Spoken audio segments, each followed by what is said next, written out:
Welcome to the Masculine Revolution, hosted by Jeremy Brown and myself, Murphy G. We also got the great Alan Black in here with us this morning. This is episode 50. Appreciate y'all tuning in. Jeremy, how you doing this morning, man? I'm doing great, man. That's good. That's good. Alan, how you feeling this morning? So good. Jeremy, you kind of bring us into the topic. Yeah. So you and I have been having some conversations about, just busyness and the culture that we're living in, where time is important and it can get away from you if you're not careful, right? And so, really kind of want to have a conversation about first I think we need to start off with defining busyness, right?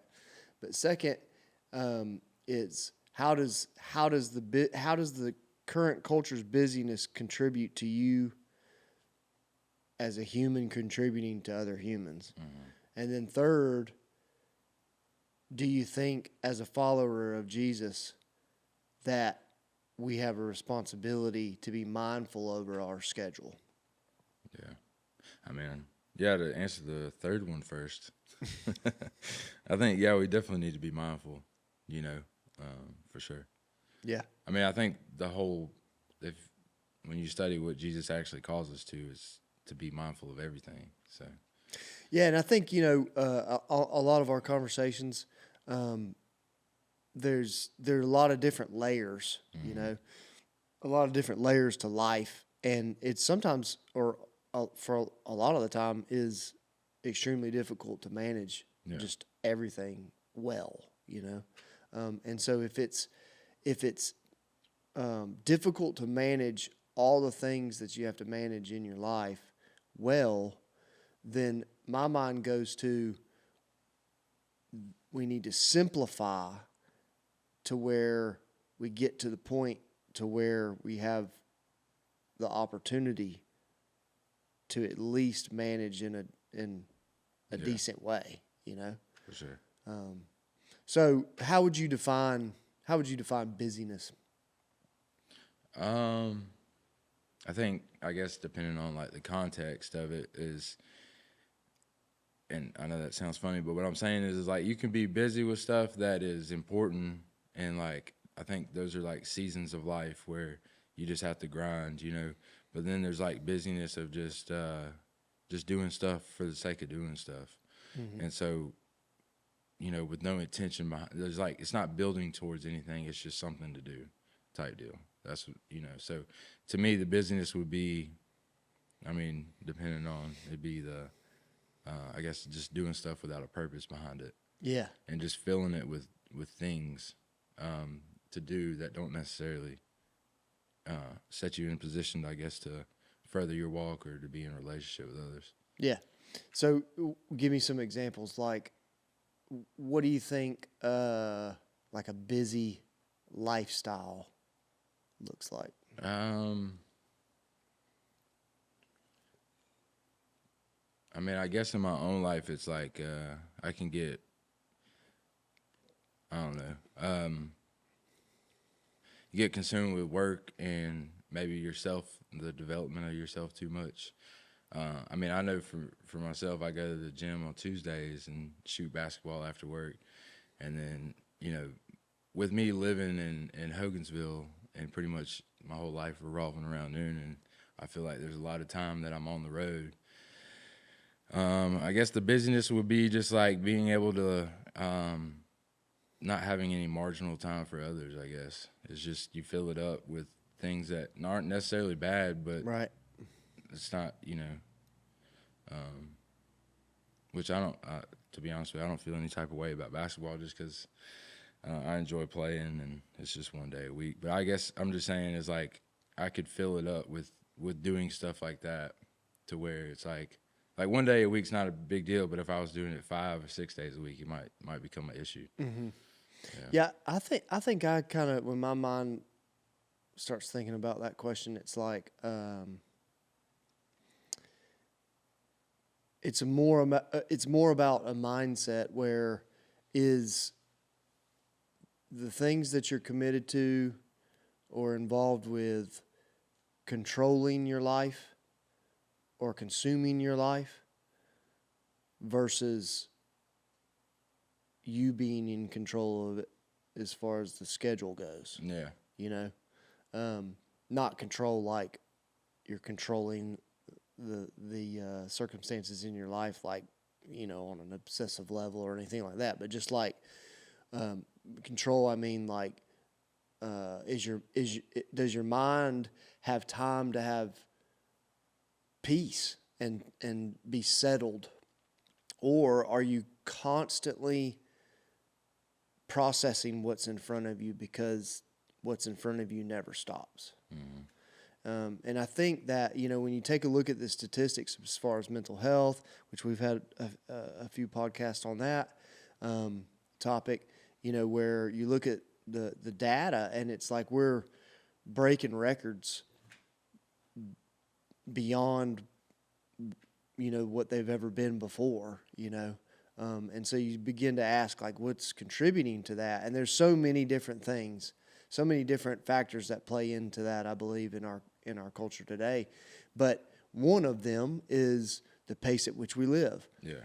You know, and when your mind is constantly has technology in front of it, 1 minute, the next minute you're working, the next minute you're running to, you know, this event or that event that's beyond work time, and you're never really having any moments to just be with your family, just one-on-one without other people being around. Like, you're never having time to think through, like, hey, how am I behaving? What are my habits looking like? Yeah. Who am I hanging out with? Or who am I not hanging out with? You know, all these things, like that analysis that we always talk about, you know, like analyzing your values, you know, and that's a whole nother thing. Like when your time, you have a particular set of values that you believe in, Yeah. that's important to you, but is your time contributing to building up those values and supporting those values? Or is it, yeah, I love my family and I love my wife, and then you get asked the question, well, like, how often do you get to go on dates with her? You know, how often are you having, like, in-depth conversations about how life is? Yeah. You know, and what you're struggling with, like those kind of things, you know, that actually, like, really mean that you're in relationship, Yeah. you know, rather than just being a roommate. It's thinking through that kind of stuff, you know. And I think that because with the combination of the pressure of which the culture we live puts on, like, parents, like, let's just say for kids with sports, like, are sports bad? No. Do sports teach you a lot of tools that you can use in life? 100%. Did I play sports growing up, and do I love doing stuff now? 100%. Yeah. So am I anti, like, kids playing sports? No. You know, but the thing is look at your schedule and see how much time is getting dedicated to that. Yeah. Versus just time just hanging out with the family and having fun and smiling and laughing and having time to just relax, you know, and having time to spend with others, with other people, like in a more in-depth, you know, context. Yeah. Instead of just like, you know, I'm at the wrestling match, you know, yelling for my kid and I got a friend next to me. You know what I mean? Yeah. Which, that's good.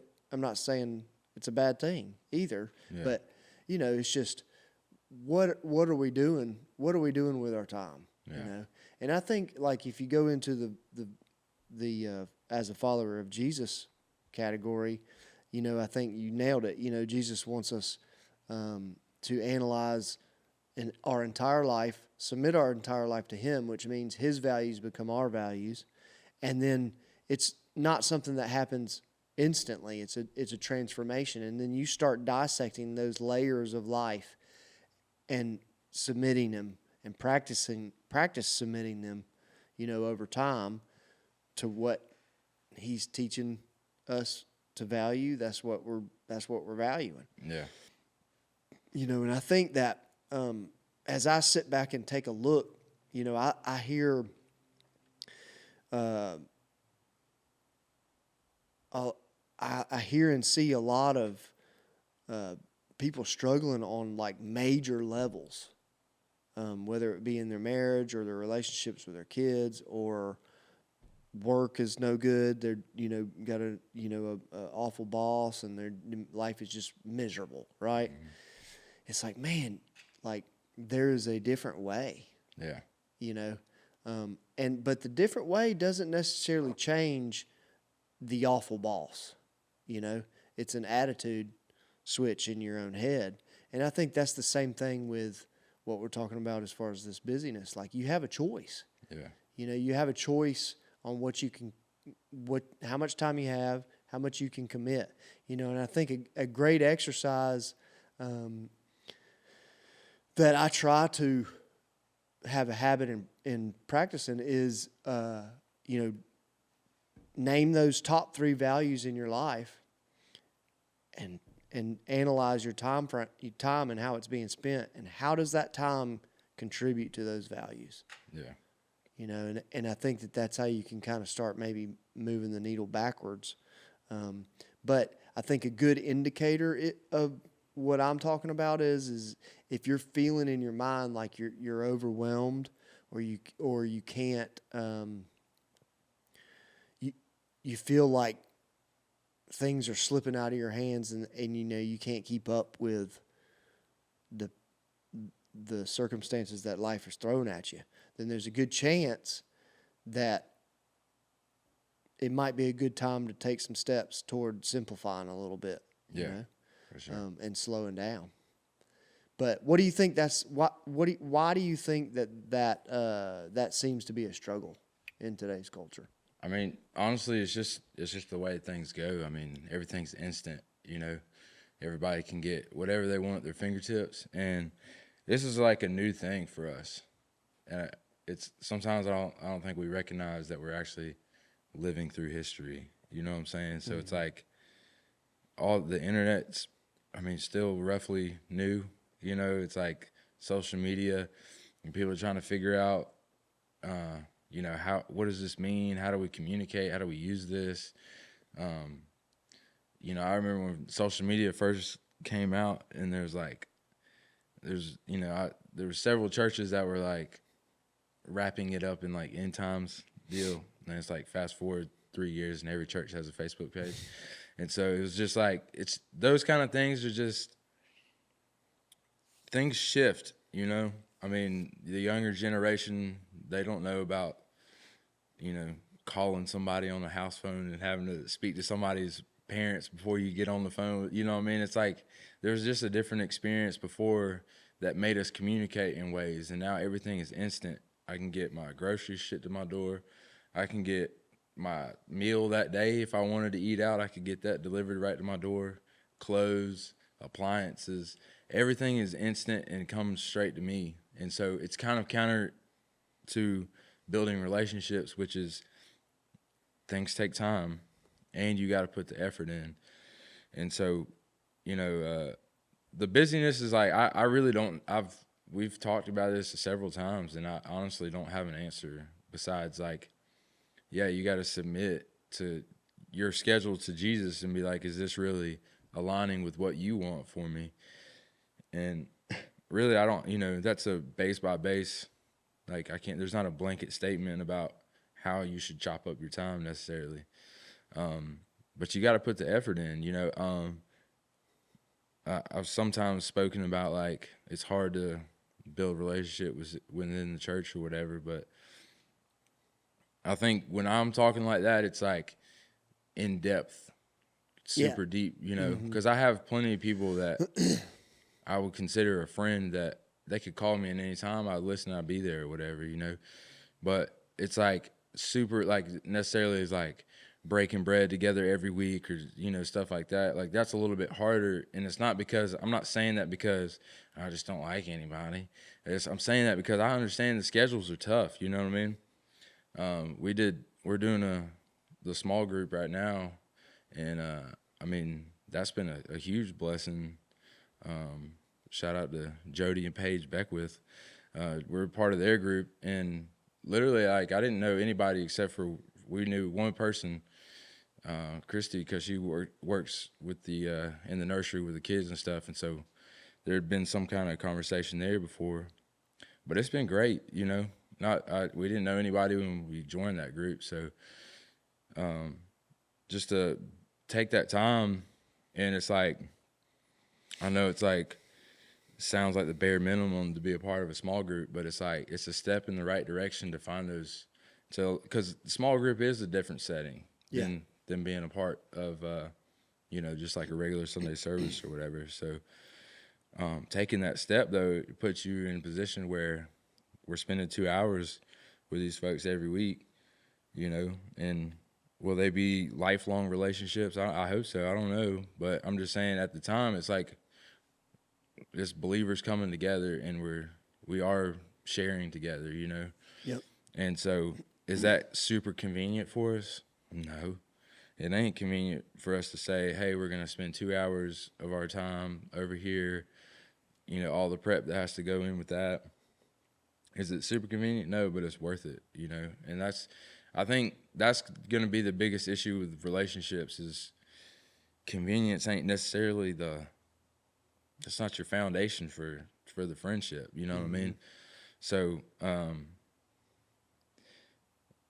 think that's the big thing is just like, I think sometimes we can get to talking, and in my mind, it's like a Nirvana type deal, where it's like 12 families sitting around in a circle holding hands, breaking bread, and it's like, that might be a stretch for our time and day and age, just because, like, I'm just saying it'd be hard to shift an entire culture to be that still for that long, and you know what I mean? Not that it can't happen, but Yeah.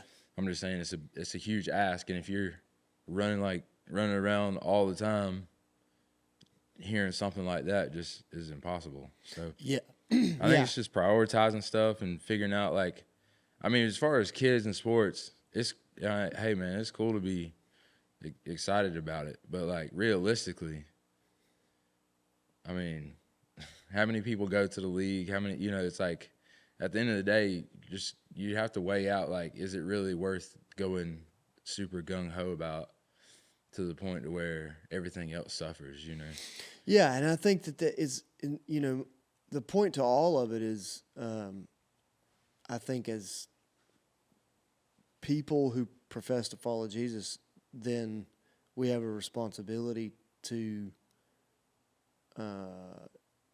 not hit the mark with perfection, but attempt to put the effort in to balancing all the different layers of that are involved in life, and I think that's an easy way to do it is a value that nail those values and then analyze how the time is contributing to those values, and which one's getting the most attention or any attention, is the question, and I think that when we read in the Bible and then like this current series that we're going through at our church, it's like if you're a Jesus follower, then you should look different than the rest of the world. Yeah. And so I think that the first thing that people are going to see is how you spend your time from the outside looking in. Yeah. And how you spend that time pretty much sets up how your attitude's going to be. Yeah.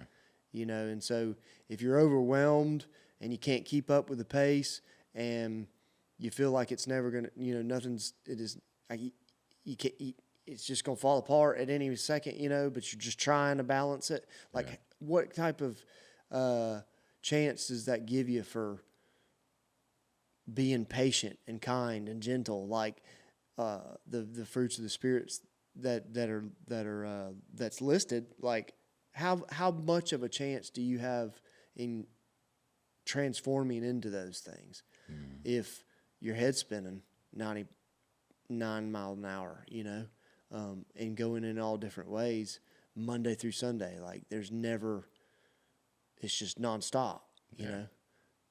Yeah, there's this comedian, he was talking about a busy schedule and why he kind of paused on some stuff, and he said, look, man, he said, if I ain't got time to see my family, eat some food, and rest a little bit, it ain't for me, And it's like, to me, it's like that made perfect sense. Like, all three of those things need to be happening, And if I'm guilty of it too. I can get to the point where I'm running nonstop trying to make things happen, but I don't know. I feel highly convicted when I get into those things. Yeah, I think I'm not immune to it either, and so it's I think when I look at my mental, like, health status, Yeah, and I feel like just uneasy, then most of the time when I look around, it's like, oh, I've said yes to too many things. yeah, And those things that I've said yes to aren't necessarily bad. Most of the time they're good things that is, positively contributing to others. But it's putting me in that mental state, and it's like it's not worth that, Yeah. And so I think I've begun to connect the dots with that in my mind, and I can see it sooner rather than later, and how it affects my relationship with my wife and my kids and everyone else, that's in my life, and so now I've begun to try to eliminate when I see those indicators. I'm like, okay, what can I back. what can I take out of my schedule that isn't necessarily aligning with the values that I believe, you know.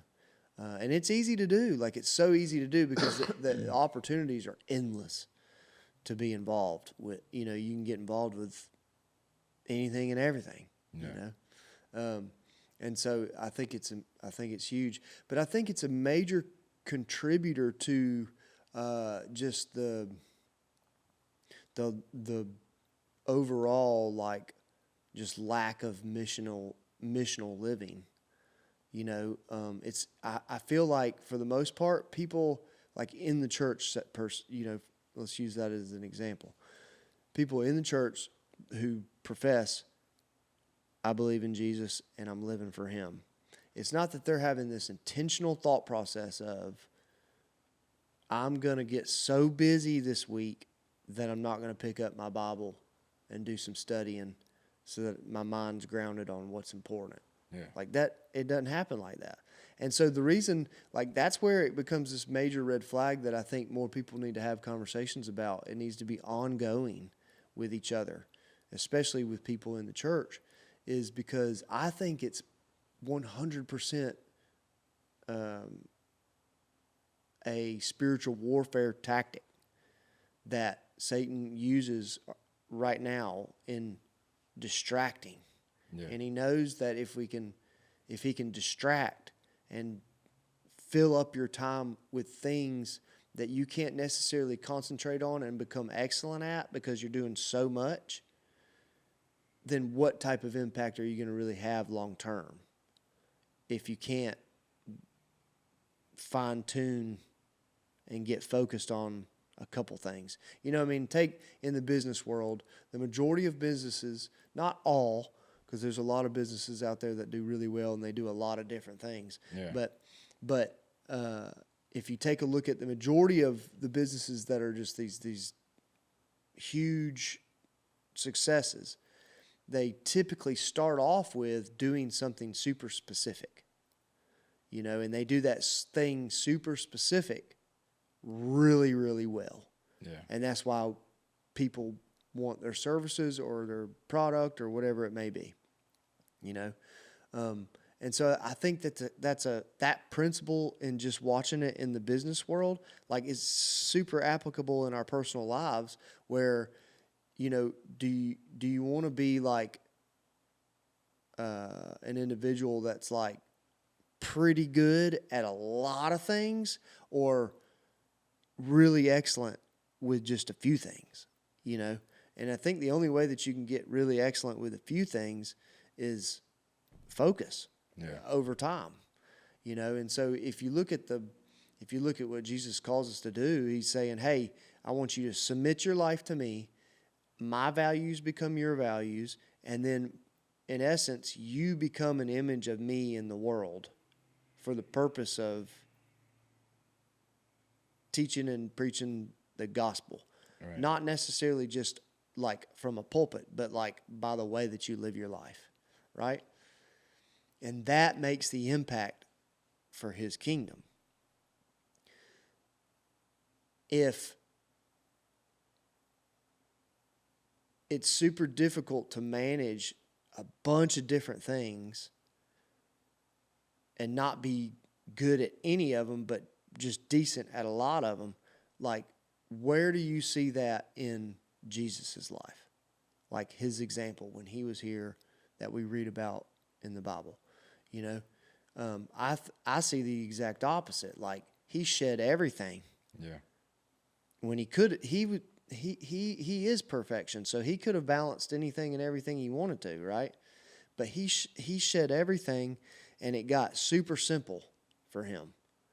You know, he was a carpenter who didn't have a home, and when he started his full-time ministry, he was just walking, you know, which, granted, different day. Should we sell our homes? Yeah, different time, you know.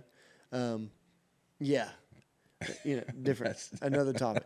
But you know, it got simple for the purpose of showing that the example of, you know, look, there's a lot of things that you can do in this life.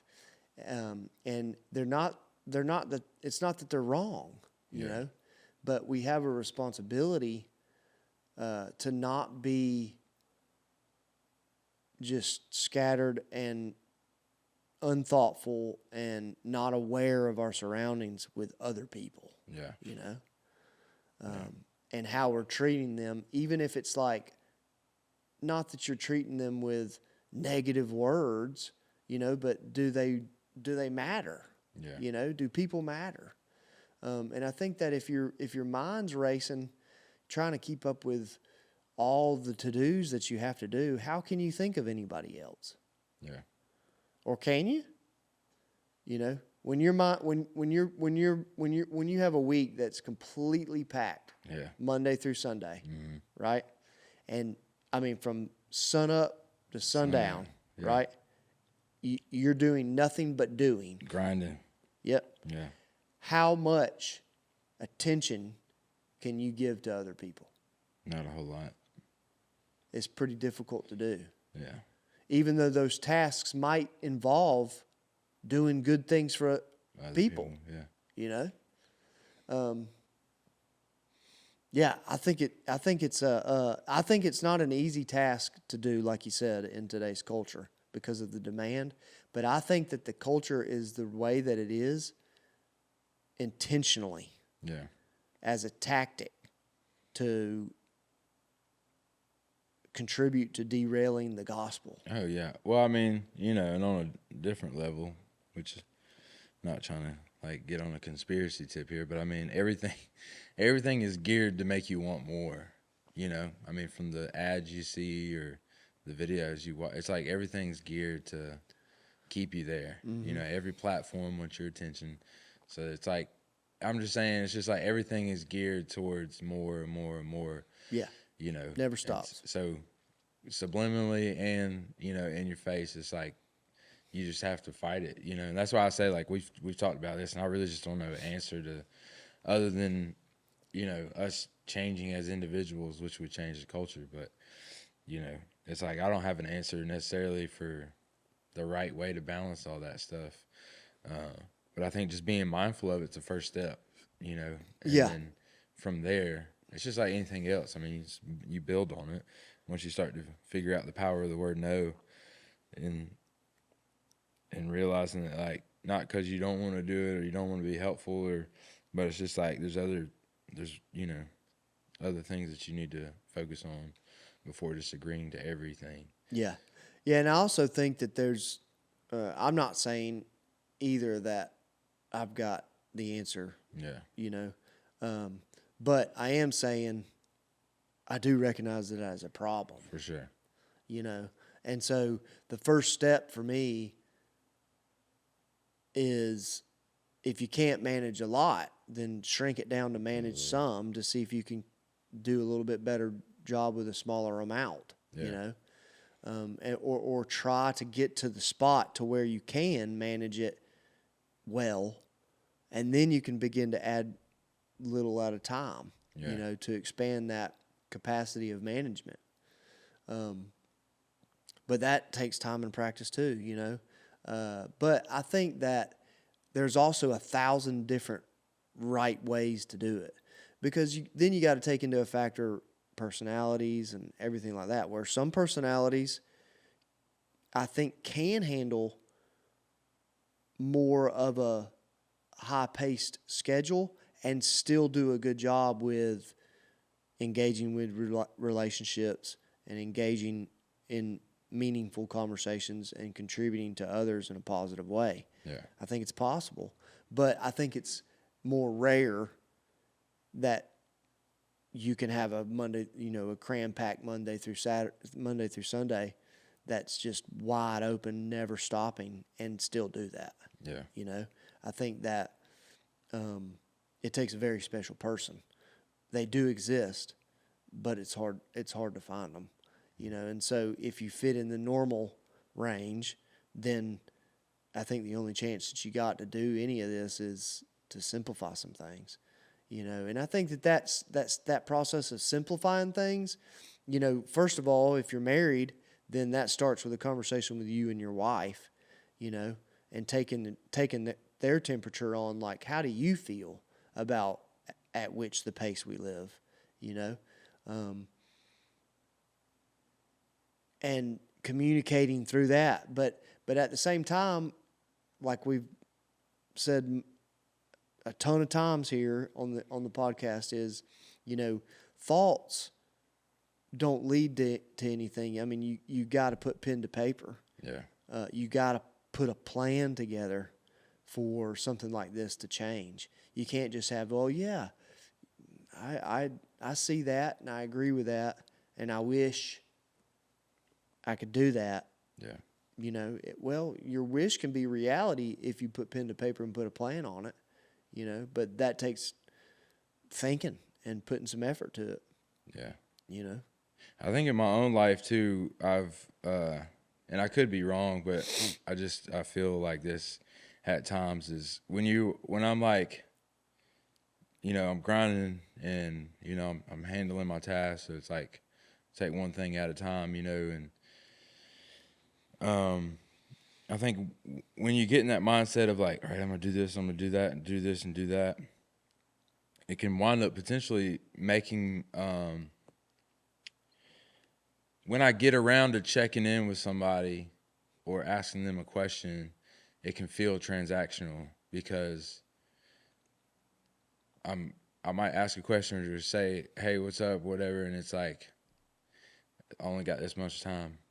And so it's like, because I'm trying to put it into that my schedule of like boom, boom, boom, it can feel transacting. Not that I'm being genuine, but I'm just saying I know that it could be received like that when it's like, yeah, I ain't heard from you in a while or whatever it is. You know what I'm saying? Like honestly, and the reason why I say this is because I sent a message to Todd Lyons, which, you know, I feel bad because it's like I look back at our messages and it's like, besides the one that I just said, hey, what's up?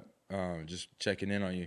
The other two before that were like questions about music. which is what he does for a living. So I know it felt like, you know what I'm saying? Which is like, I was just honestly looking for his opinion on it as like a friend, but not like, when you do that as a job, I would assume on his end, it probably feels like it's a transaction, you know? And so when I was reading through those messages, I was like, dang, man, like, and I felt convicted of that. And it's not because man, he's shown me so much generosity and helped me out. So it's like, I know it was like a genuine thing, but I'm saying From your side of the from table. my side of the table, just being objective, looking at it, I felt like maybe I came off as transactional in this, and it's not like he's the only one. It's just I wished my friend a happy birthday the other day, and it was like the last time we spoke was like Thanksgiving, you know what I'm saying? Where I was like, Happy Thanksgiving or whatever, you know? So it's just like, and not like that's a transactional thing, but it's in passing, you know what I'm saying? Mm-hmm. Even though we've been friends for a long time, there should be more in that thread than that, you know what I'm saying? And so that's what I mean, is just, it can get to the point where it feels like, even though I'm trying to be genuine and I got a lot of stuff going on, 3 kids, you know, all this stuff, everybody's busy, but it's just like, you know, you just got to do a better job of, I guess, you know, checking in with people more, and it not being, hey, you know, this or that, or just on a special occasion type deal. Mm-hmm. You know what I'm saying? Yeah. So. Yeah, relational, not transactional. Right.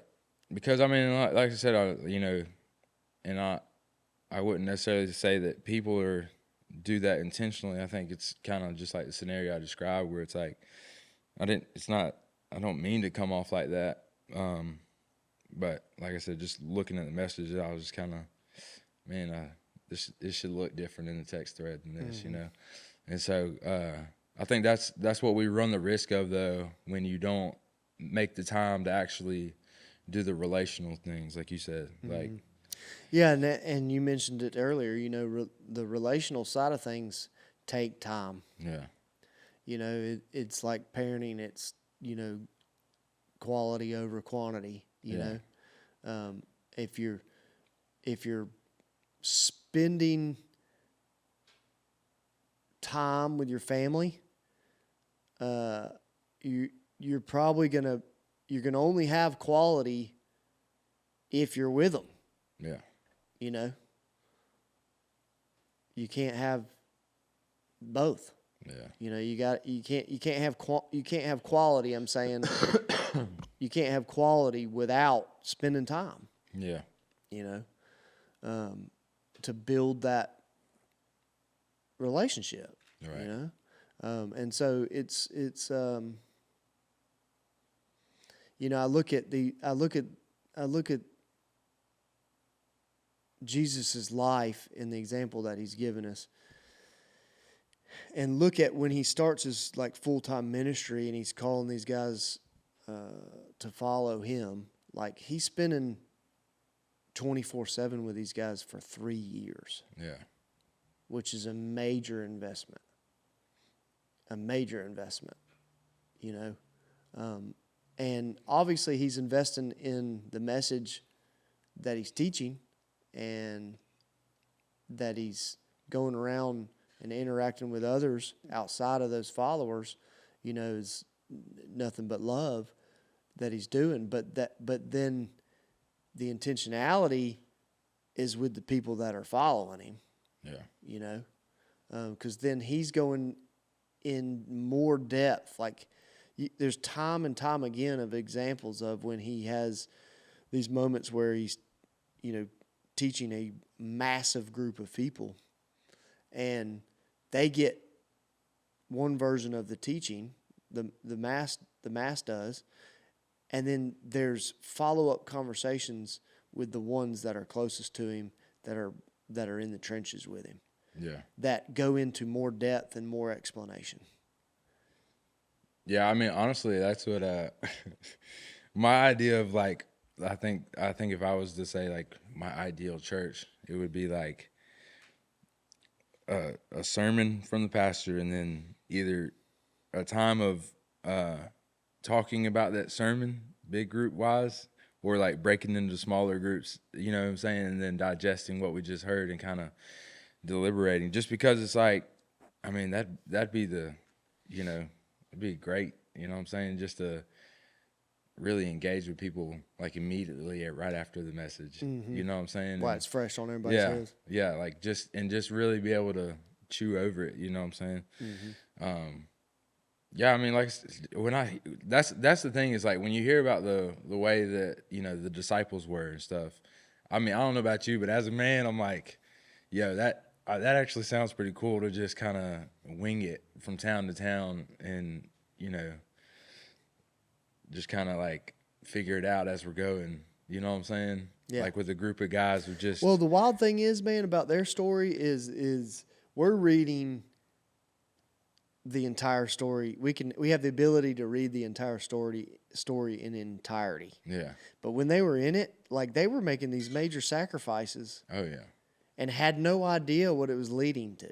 Yeah. Most of them probably thought it was going to lead to some type of like revolution against Rome, Right. And so, but then it's like nothing like that. It ends up nothing like that. But then continue the story on, like they changed the world. Yeah. We're reading about them today, and using their letters as examples of how we should live as believers in Him. Yeah.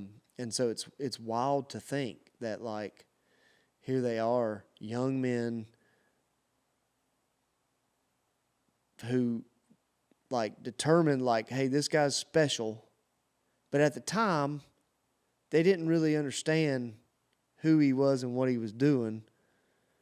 They knew he was special, Yeah. and they knew that he was different, and they knew that he had a message that really pierced their hearts and convicted them to put some action to it.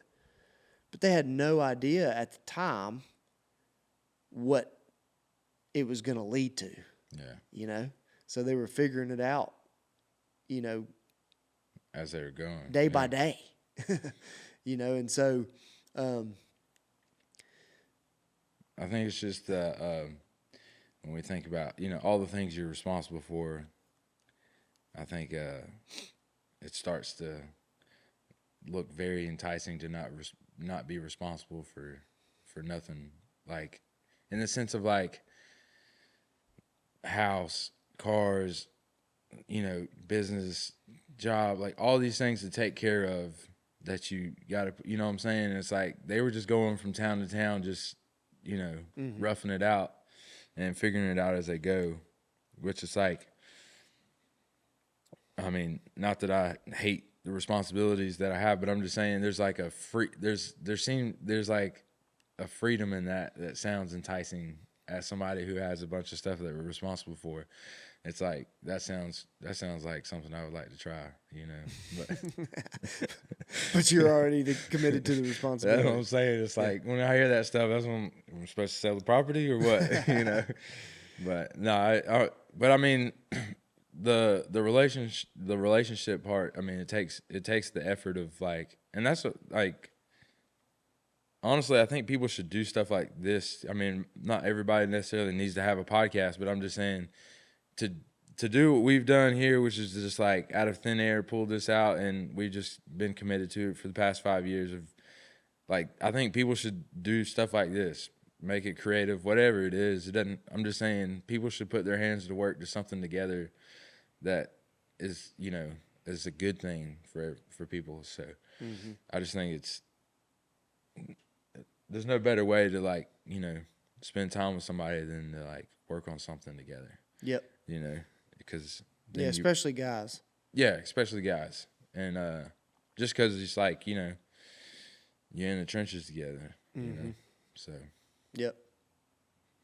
Yeah. So, any other thoughts on busyness and how it affects? Yeah, I guess my closing statement would be, try to be more relational, not transactional. Even though transactional can appear sometimes and you didn't intend for it to, just be mindful, of how you come across to people. And, just God calls us to be in relationship with others. And I don't know a better example of living that out than next to people, brushing shoulders with them. They see how you deal with stuff, you know. So, but to me, that's like the best example of what it means to live for Christ is like if people can see how I actually deal with that. Yep. Yeah, I think recognizing that if you look at it from the perspective like I've been looking at it, where the overcommitment of time in the 7 days that we have a week, it's so easy to overcommit that time, and that's that way because that's a tactic for us to be distracted. Oh yeah. And if you look at it from there's another force that's putting stuff in front of you to keep you distracted. Me personally, I go, I'm not choosing to do that. Like, it's just getting put in front of me. Like, I'm choosing to do it, but it's like it's a tactic being used to distract me. Yeah. That kind of makes me angry and wouldn't be like, no, I'm not falling for that trick. Yeah. And so, you know, that's my encouragement would be in this conversation to others, if they're listening, is try to look at it from that perspective as a believer. And if it doesn't fire you up, ask God for it to fire you up, so that you can live with intention and live on mission. But to do that, you may need to simplify. And just like anything else in life, if you practice the simple things and the smaller things, you get better at them, and then they're not as hard to manage, so you can add a little bit more, you know, but be careful, you know, because there's a limit, you know, and then there's a beyond the limit, and that's where the enemy wants to get you, is beyond the limit, so that you're totally distracted. You can't keep up. You can't think clear. You can't manage your relationship with your wife. You can't manage your relationship with your kids. You can't manage your relationship with your work. You know, you can't manage your relationships with extracurricular, just with friends. Then we need to take a step back. Yeah. You know, and look what that looks like with the message and the values of the gospel. It doesn't align. So do something about it. You've got a responsibility. Do it. Do something about it. Don't mope about it. Don't be like, well, you know, like make excuses or justification. Like, we ain't got time for that. Mm-hmm. We may not be here tomorrow. Yeah. You know, you're not guaranteed nothing. So make some changes and